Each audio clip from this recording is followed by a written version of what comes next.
катнашында беш батыр егетебезне озатырга туры килде.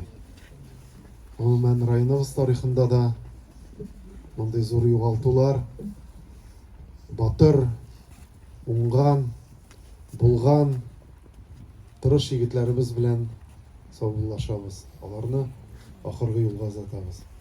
Балтач халкы өчен генә түгел, республикасында бу бик зур югалту. Бик зур югалту. Менә махсус операция бер елдан артык бара. Безнең Татарстан егетләре дә анда батырларча катнаша.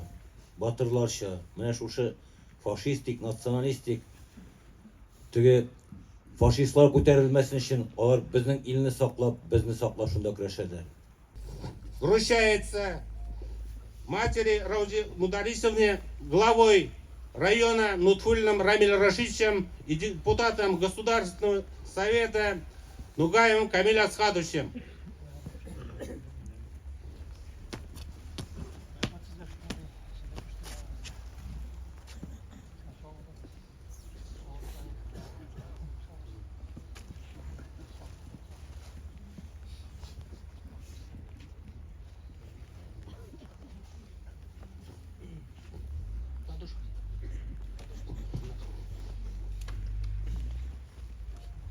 Указом президента Российской Федерации младший сержант Петров Эдуард Николаевич за мужество и отвагу награжден орденом мужества.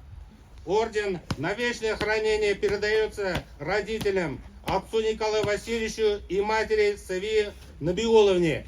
Орден на вечную память и хранение передает глава района Нутфуллин Рамиль Рашидович, депутат Государственного совета Республики Татарстан Нугаев Камиль Асхатович.